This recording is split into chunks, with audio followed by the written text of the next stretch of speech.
Man, is prepared as I feel as I am for this. Fatboy Sharif just sent us a message. Oh, cool. What up, Sharif? What up? As prepared as I am for this, I feel like I'm not really all that prepared for it in terms of notes. I got a lot of thoughts on this one, y'all. Welcome back, Secret House Against. Today we're talking about the Rhys Langston Pale Black Negative album that dropped on June 11th. We've actually had this for a month or so. Yeah.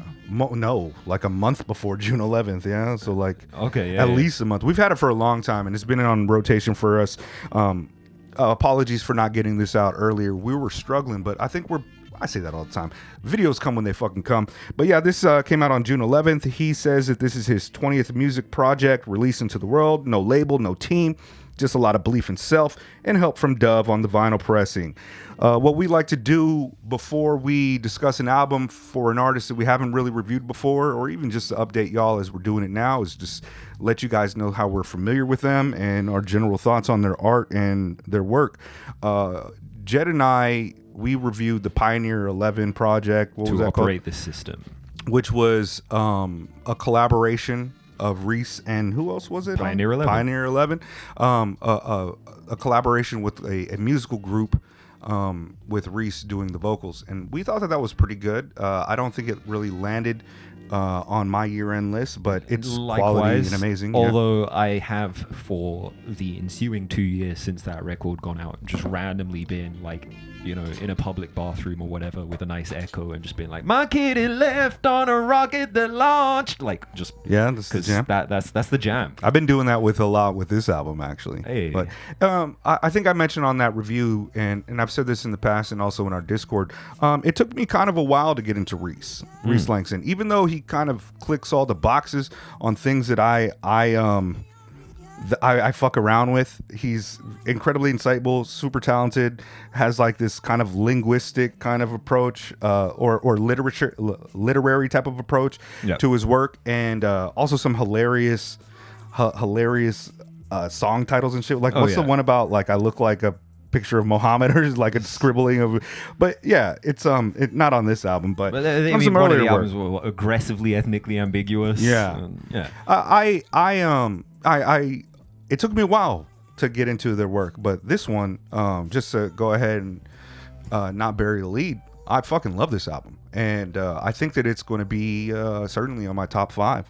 It's definitely in my top 3 right now. I fucking love this album. Second, it's very, very impressive. I think maybe with the to operate the system, and I've listened to the more like purely hip hop stuff, like Grapefruit Radio from 2022, had various friends of the show on these collaborations. Sharif's on there, Joaquin Fox is on there as well.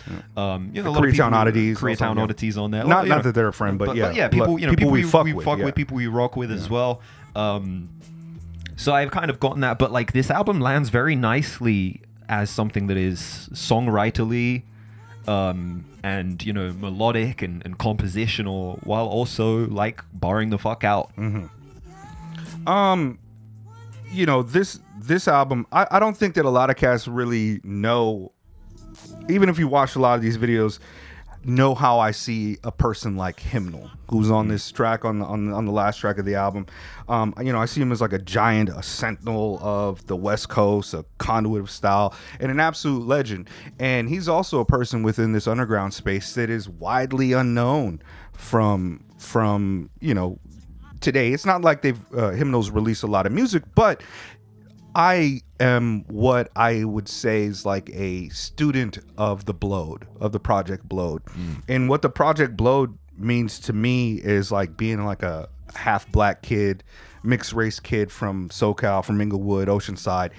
All of the ethics of the Blowed, which were like originality, styling, being conscious of still being fucking hard as shit. A lot of these things have changed over time, but to me, Rhys really fucking lands on this kind of lineage of being a Blowedian. And on this album, all of those kind of fundamental things that I respect and have grown to have baseline ethics about when it comes to my hip hop shit are embedded in his approach and his style. Is kind of callous disregard for the rules or how things sound that makes his music wildly original and different. There's a sing-song style approach that is there, matching beats differently and doing different things. But there's also like this deep, wordy, linguistically poetic prose type style that's sprinkled through all of this that just fucking hit for me. There's a very much of a jazz man type of vibe, even though much of the production on this doesn't sound jazzy per se. There's a lot more guitars, but it's fucking incredible to me, the details and the care and the intention that you can see pouring out of every single track on this. Every single track is, to me, like so meticulously crafted. It never fucking gets really stale. There's always something happening with the production, whether it's like a chord progression or another instrument coming in. It never gets boring, with even the choruses. Yes. The first listen of this album for people who are here now is they're probably gonna be like, this is fucking weird, this is odd, and I think it is. It's weird and it's odd, and I don't mean that in a pejorative sense. Oh yeah. But it's something that you settle into and you're like, what exactly is going on here? But as it continues, it becomes more engrossing. You realize, like, wow, from track to track, these approaches are different, but there's kind of this unity there, and you kind of just take it in. But on your second and third listens, you start to pick out some of the deeper concepts that he's talking about with the lyrics, the content, of the lyrics, and that's where, to me, it really becomes this kind of beautiful, masterful work that I think sounds different and unlike anything in kind of the underground music space right now. What? I think I was talking to Borrowed Yeti, and I was like, he kind of reminds me of Beck a little bit. Okay, yeah, I see that. And how Beck is so musically across the board with a lot of approaches. And it also, he has this ability to kind of make you forget that you're listening to weird shit, like Ate the Tuning Fork, right? Yeah. This is like a fucking jam, and then you realize that the lyrics that you're kind of singing along to are some of the oddest arrangements of sentences you've ever heard, but they're catchy, weird choruses that you want to be about fuck around with. And then beyond it even being weird, it's just like, oh, this is about him traveling. Yes. And just having these kind of moments where he's settling into this traveling experience and exercising his creativity while he's traveling. Yeah. Like, Ate the Tuning Fork while taxing the crepuscular. Very, very bloaty in that. Fucking like, yo. And it's like Open Mike Eagle's on that track too. Yeah. And Open Mike Eagle also similarly a Bloatian. While he's, Chicago cat, he's a really interesting synthesis of this, because I do think that he comes from that Bloatian tradition, and I think that's also why Mike is one of the best artists and most outstanding artists in the space. And it's good that he's on this with Langston, because I really hope that people follow Langston more because of that connection. But man, like, Open Mike Eagle is not even doing shit on this. What? He's mostly just like being the boarding attendant. You know what I mean? Like, yeah. What? And it's weird. And yeah, it's such an absurd dancey song that it's strange. And it's got like in this one is like not even him barring out so much as he's just like kind of having fun. Yeah. And it's pretty simple. It's kind of like that Makami rich ass Haitian fucking track where it's like you kind of like, oh, this is dope, and then when you listen to it, you're like, oh, this is not. It's like poppy and has sensibilities of like simple, easy, fun to listen to music, but there's also this weird depth to it that is amazing. Like, even like there's the airplane reference on this. Don't call me Shirley. Yeah. It's like, it was just fun. Sure. Yeah. Super fun. And the vibe that he cultivates on this track is singular on the album. very different from some of the other work. This is very dancey and poppy by comparison. You got Four on the Floor kind of house adjacent kind of like vibe to it. Almost like a footwork type of like yeah. What also should be said that is another thing that is a part of my ethics that I really appreciate the album for is that he's handling the core of the production. Yes. All of the production. Of course, he has like a few perhaps musicians come in to add a guitar or something, but it's all his production. And you know me, like I fuck around with an artist like Buck 65 who is, doing the rhymes, pulling the samples, making the beats, putting in the media samples and doing the scratches. I love that all-in-one type of thing. And this album is so deeply Rhys Langston. It's fucking astonishing to me how his other work never caught me. It never really caught me. I was like, it was one of those things like, I should love this. I should love this guy. But this album changed all that. And the mixing, like everything sounds great. The flow of the tracks is phenomenal. This joint, When I'm Squared with Happiness, it's like this acoustic kind of loop that you think would just be kind of repeating, but he adds all these other elements to it are great, sprinkled in there, and so much attention to the panning and the harmonics of his voice over these things, and the chorus here is what. Oh, also, all the. Is it hip hop? Of course. Oh yeah. But also, what is this? This is towards like genre bending in a way. You think that like another thing. You're big into singing. Yes. How do you feel about his singing? Because I have no problems with it whatsoever. Oh yeah, no, I think he's good. I think if El Spade were here, he'd probably have critiques in terms of like technique and how this is how you're supposed rangy to sing, he can get, range and things like that. But I think like melodically, I mean the melodies on this album are just really really good across the board anyway, and it's all in service I think of the larger sound of the record. His on this joint, like his voice, the quality of his voice parallels the guitar melody to me. Exactly. There's like it's pretty. There's a kind of beauty and there's an interesting use of chords, but at the same time, like there's a little bit of that dustiness in there. Like it's just a little bit slightly off kilter. And I think it works really well in service of the broader record, like from start to finish.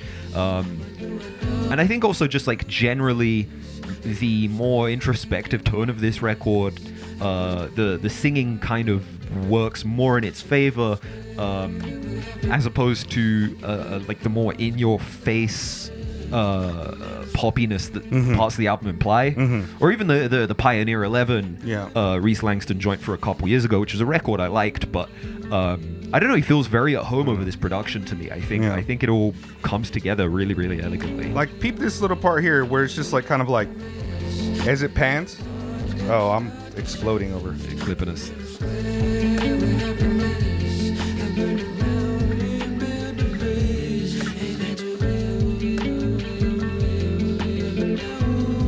It's really fucking good, and the more you listen to it, you notice these little intricate this care that he's putting to every second on the album, and he's so fucking good at writing a song and meeting like a Bloodian, like riding a beat, and he does it in a way that's very different than a Micah, very different than AAC alone, very different from a Rap Ferreira. Sure. But it's also has those qualities of poesy, of like just bombing lyrics. Like this joint,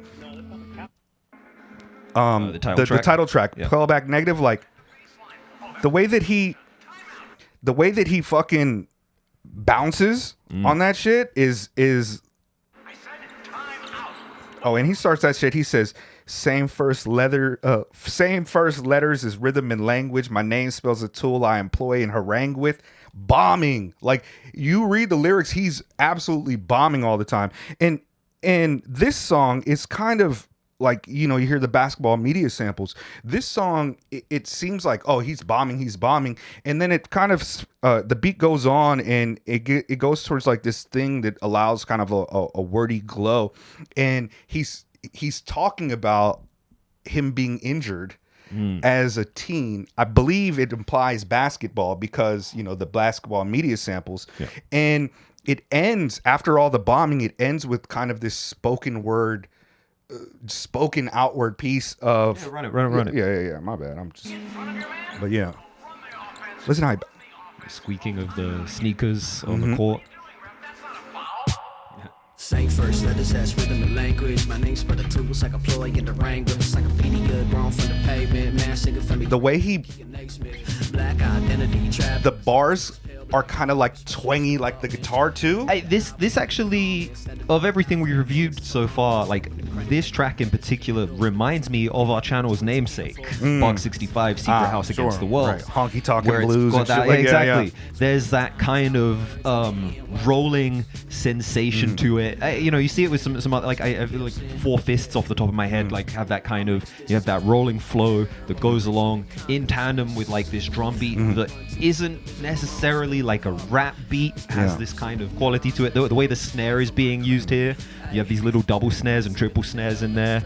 It kind of comes together to create, again, something that's very like songwriterly, as opposed to just like hip-hop writing, like lyric writing. Right. There's a musicality to this that makes it almost feel as though it's not hip-hop at times. Right. But it still maintains all of the ethics and approach of distinctly hip-hop to me. Hip-hop, and independent as well. Yeah. Like it feels like a complete work by like an artist who's been honing their craft for a very long time. I mean, it's what, 20th project now, so if this was just production, it would be stellar. Yes. But like, look, we have that guitar, the twangy thing, he's bouncing, and now we have these horns kind of like swelling and coming in, and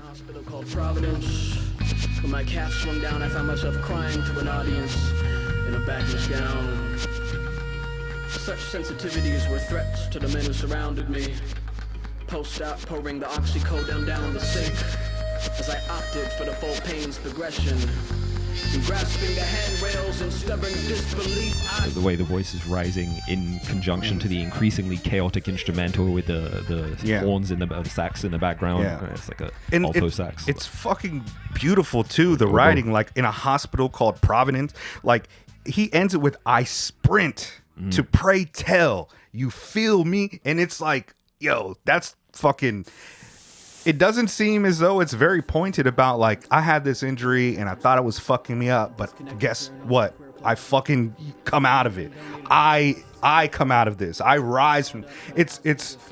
I was thinking about some of the production on this album in comparison to I won't name drop to use your imagination, but there was a recent album by an extremely talented artist who employs a lot of jazz musicality to their work, and that to me was wonderful. It's but it's also it felt kind of very operational to me, like what did I say? It's like Oscar bait type of sound qualities with this. Sure. The musicality employed here on this album also takes from this tradition of music in the Black American songbook and all over the place, and synthesizes them into something new and creatively unique. Even this song is just like, it's very jazzy. This is one of my favorite tracks on the album too. Psychic Rhyming Like Kings with Andrew Mbark. Mbark is becoming one of my fucking favorites. Yes. Oh my God, I've been on a run with his shit, and on this, they're amazing. This is like some real. This is stylers, bro. This is poetic stylers. This is something. This is crafted. This is like real fucking writer shit. And it's not even trying to be flowery, glowy, or be bombastic and show you that they're the best at rapping or doing or whatever. This is them fucking just, all right, you feel this music? Let's go off. Let's write something to this. And the way the beat that it keeps on feeling like it's rising and rising, and they're just fucking bombing. It stews, and it allows you to kind of like cook. It cooks, and you begin to smell all the nuances of all the different flavors they're adding to that shit. And Andrew's style is very much like a spoken, like a like he's extolling something on to a crowd of people. Yes. And bro, this shit is a masterpiece to me. I can't remember the last time I really heard a song that kind of does this. And we listen to a lot of rap, and maybe I'm just got a blind spot right now to it, but I've not heard anything like this album in a long time, with this mixture, with this quality, this and I knew we were going to be on this for a long time. We're what, track 5 halfway of it, and I have so much to say about things, but what does he say? He said, Langston says, taking shits through celestial septic armor hybrids, the floor and the ceiling missing. He goes on, slowly transposing score sheets to Mandarin, so the State Department surveils our MIDI controllers. Bro, fucking Orisha's blinged out, making top 40 songs about Palestine and electrical metaphors. It's crazy, bro. They're fucking, yo, man. It just, this song, at first I didn't like it. What? But it like once I started listening to it, I was like, oh, the emotional arc of this is actually pretty dope. And the guitar piece at the end and how it evolves is fucking amazing too. It's like a slow kind of agonizing sing-song emotional arc. Yes. And like it makes like, you know, oftentimes even Spades say like, man, some of these choruses are super lazy. His choruses are fucking sung in like songwriterly. Yes. I mean, he's a songwriter. He's a fucking yeah, absolutely. Yeah, but I thought you might fuck with this one. Yeah, is this one I mean, yours? it's got like a trip hoppy kind of thing going on, right? I mean, it's like the slowest joint on the album. It's about 4 minutes long. Feels longer, but the yeah, I don't know. There's something that kind of like a groove armada or like a Portishead kind of quality to it, where it's like you have these kind of or a Massive Attack where you have these elements that kind of come in and out. Yeah, kind of like a Cure song, a Cure song or something, like something weird that's kind of like, I don't know. It reminds me of like some emo, like something kind of like. But it also emotionally starts off like dark. It's dark and it's dirgy. But when all these elements come in, like there's like a kind of fluttering. I don't know if it's horns or if it's like something with a ton of reverb on it that comes in the background, and the whole thing comes incredibly like hopeful sounding. Yeah, and also the fluttering, he manipulates his vocals on it to stutter as well. It's like sidechain to it or something. Yeah. Yeah, and it's like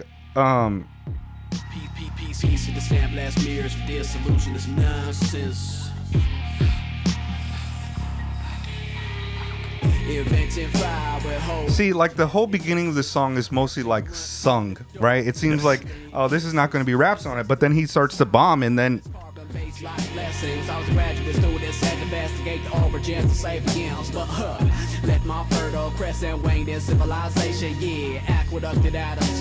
he finds interesting pockets on these tracks as well, because sometimes he'll like sit on the offbeat and ride that for a little bit, and then he'll like step out of it, and you'll get like he's just kind of slotted in on each beat, and then there'll be a pause for like, you know, half a measure or whatever, and he'll come and he'll finish a line. It's like, you know, I'm not a bar whisperer to any reasonable degree, but the way that the album is able to flip from like kind of pinpoint accurate like stacking and rhyming to the spoken deeply word poetic lenses elements that they don't, if you listen and especially if you read through them, you kind of get it. Like when he's like, this song is like, all right, so what is a song called Early Hominid in the Crag of Heartbreak? What is that going to mean?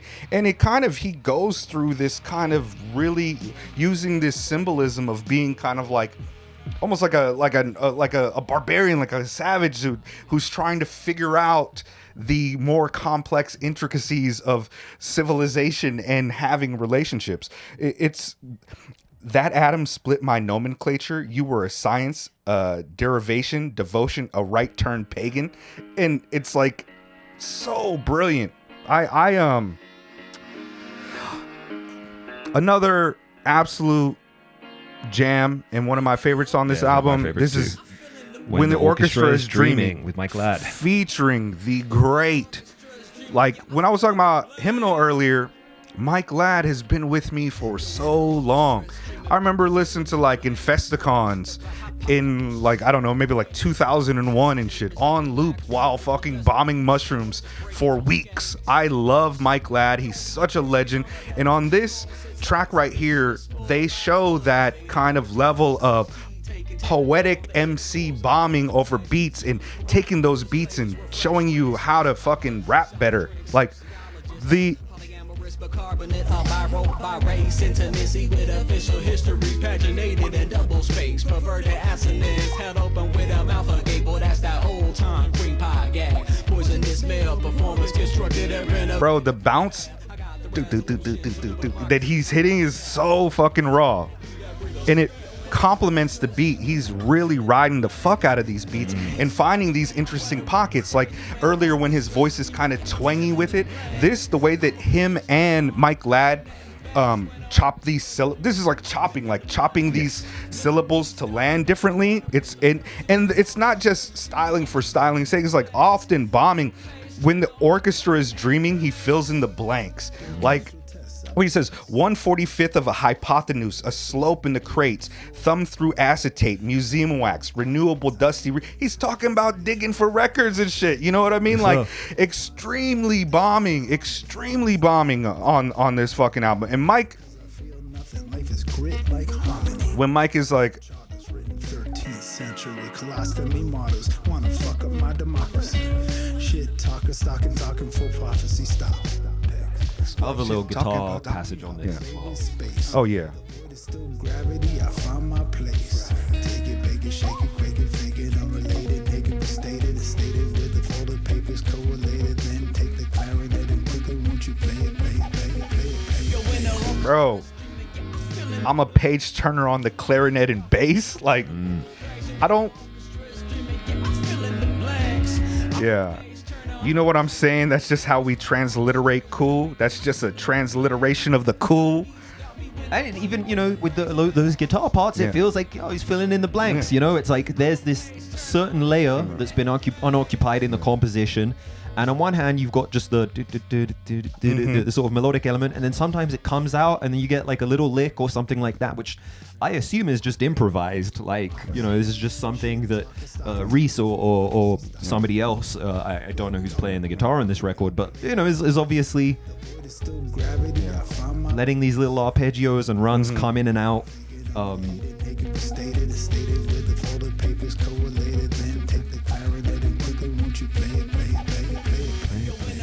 Bro, it is fine-tuned, this album. I know that on this channel, the purpose of our channel is we're not doing music reviews. No. I wouldn't say that, because if we were, I would review some things and discuss things that I feel are negative about them. Yes. But on this channel, we like to take cats that are underground and maybe not getting all that much attention and highlight specifically why this quality of work and why this work is important or interesting or advancing or radical or meaningful in some way.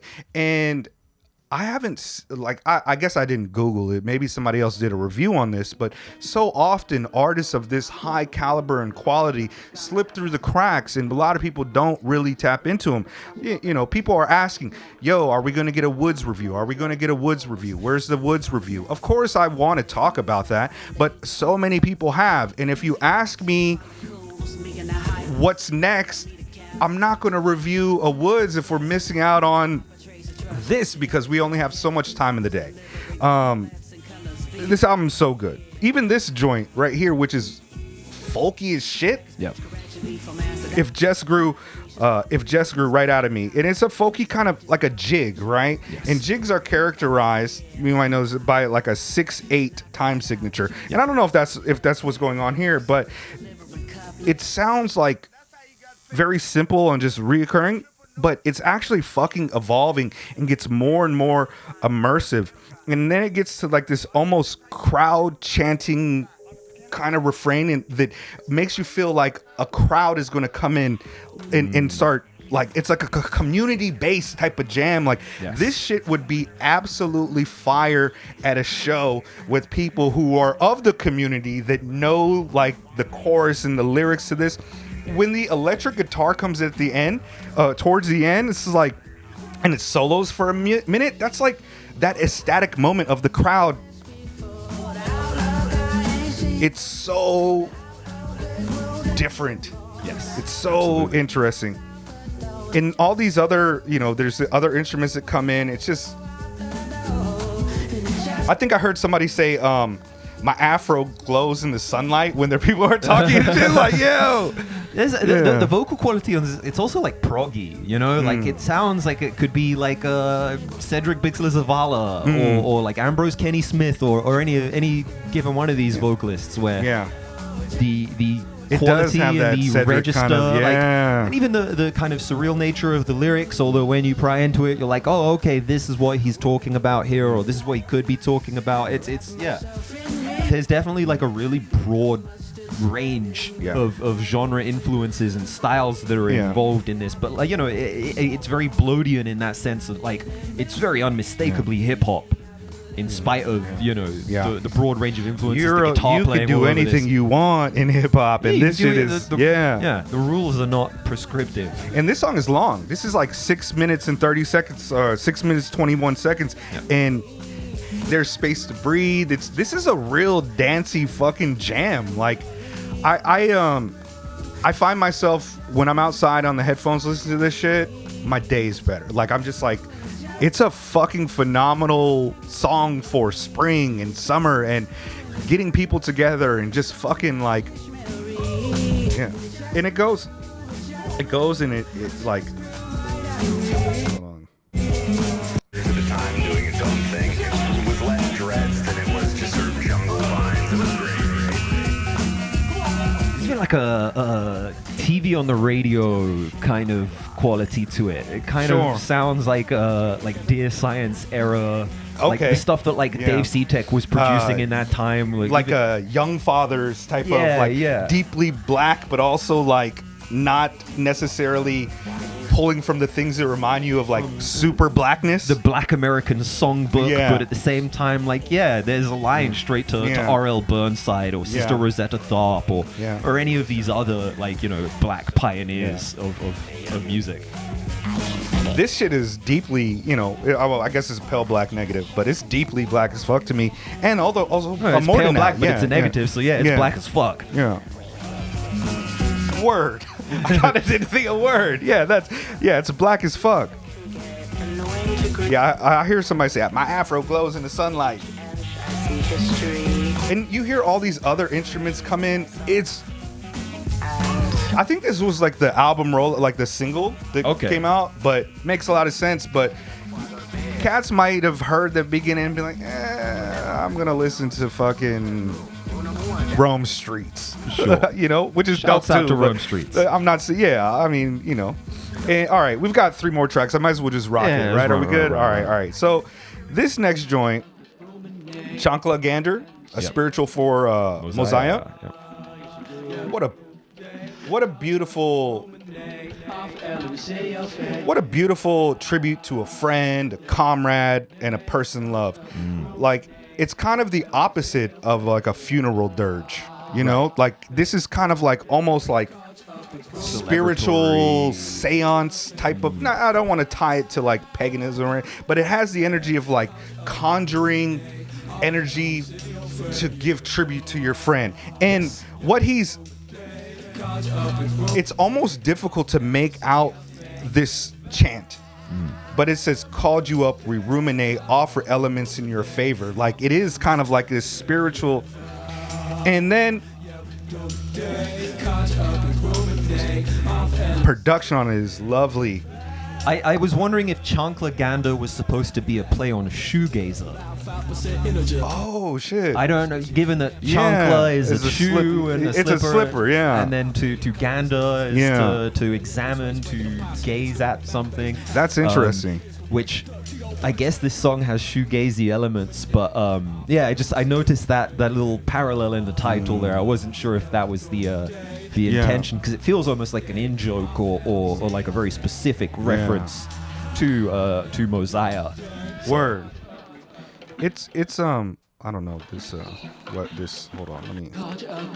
So I kind of, man, it's just really dope. I hope that during my imminent demise, like, if I got homies, I would love if they had this type of energy for me. You know, it does this chant, this kind of refrain over and over again, and then the beat changes, and then he starts rapping. Just a single set of bars, maybe like a 16, maybe even 8. I forget how many it is, but it starts off, you laughed and called death a nigga. Yo, you laughed and called death a nigga. Live 5% integer. Called revisionist history ham-fisted. Emiliano Zapata, Marcus Garvey, Pancho, Azul Sarape.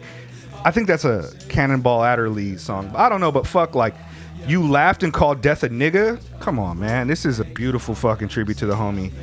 And it's just good.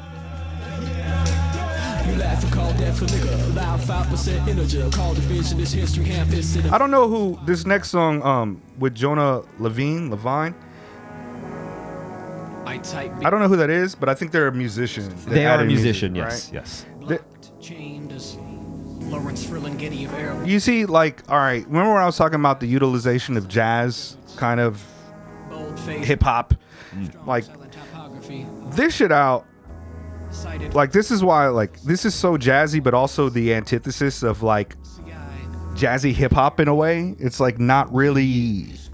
I mean, it's not got that smooth, like... you're not mistaking this for the T-Roy beat,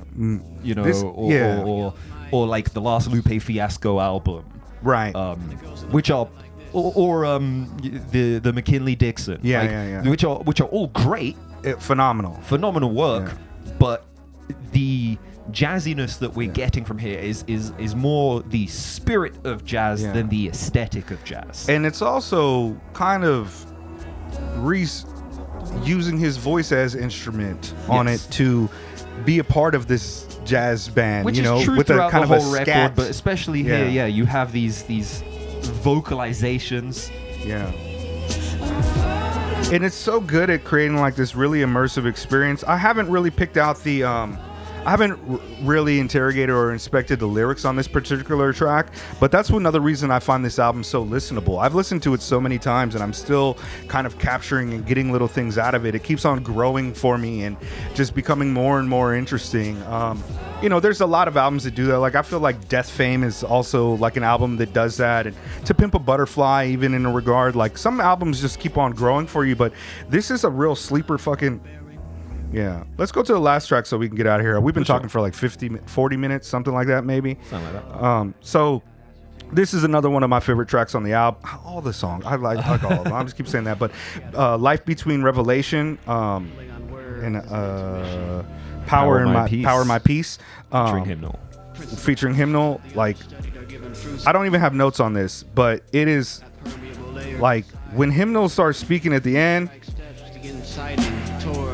Let me pull up the lyrics on this one because this chord progression is beautiful as well. I mean, it's so otherworldly and it's like beautiful but like a little uncomfortable. Mm-hmm. I couldn't tell you exactly which note in the chord is doing that, but there's like that little bit of anxiety underneath it, underneath this very calm and beautiful surface.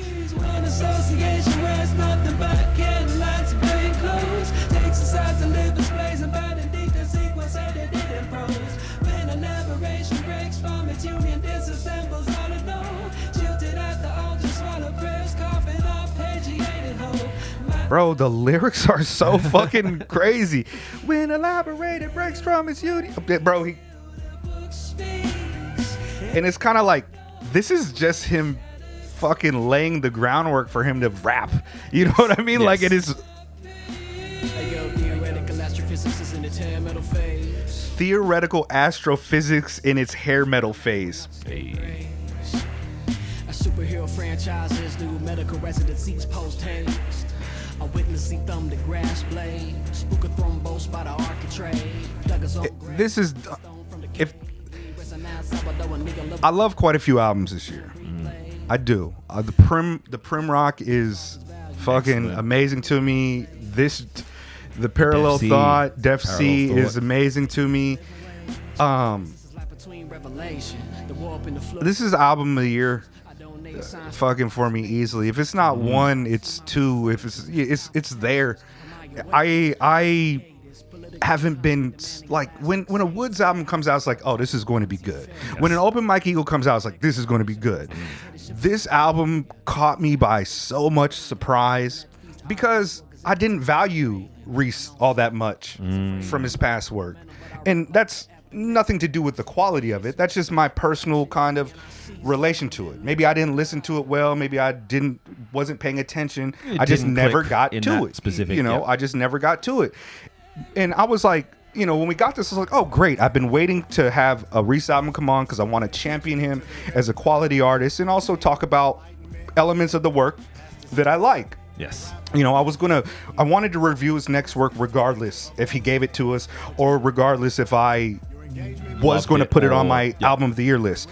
My first listen to this, at the second song, I was like, what the fuck is happening here? Why is this so dope? Like, what is he talking? Wait, what is the chorus? What is this? It all just started hitting me from all these directions in every element of what I look for in hip-hop music and music in general. Album of the fucking year. I love this. I highly recommend it. If you don't like it, that's fine. But if you fucking are like me a little bit, you probably will love this motherfucker. This shit. Secret House Against. Oh, I'll also take a quick moment. I want to shout out Jonah the Mole. Oh yeah, just because Jonah has been rocking with us for a long time. Extraordinary rap and consistently, just shows a lot of and also shows a lot of love to the homies because Jonah hit us up about when we talked about Andrew Mubarak and the Mole. Right there, this is what's going on. This is the stuff that's happening. And of course, all the work that Jonah's been doing with David Lieberhart, who is a national treasure. And, I understand that, David's someone who needs assistance with these kinds of things. So it's like, the selflessness and the love and appreciation that Jonah consistently shows for the homies, for the culture, for the movement, for the art. Yeah. Like, it's really, really admirable. Sorry for not replying to all the emails.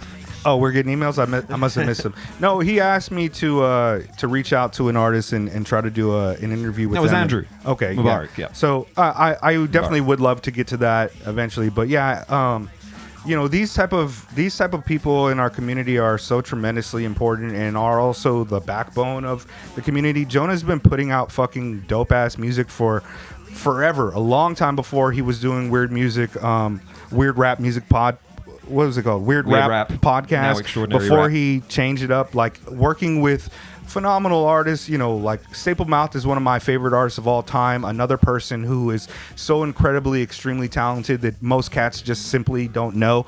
Maybe because they weren't fucking in Hawaii like me in 2000 and listening to Proletariats and shit like that. But again, man, like fucking so much good music out there. We'll listen to the clips maybe.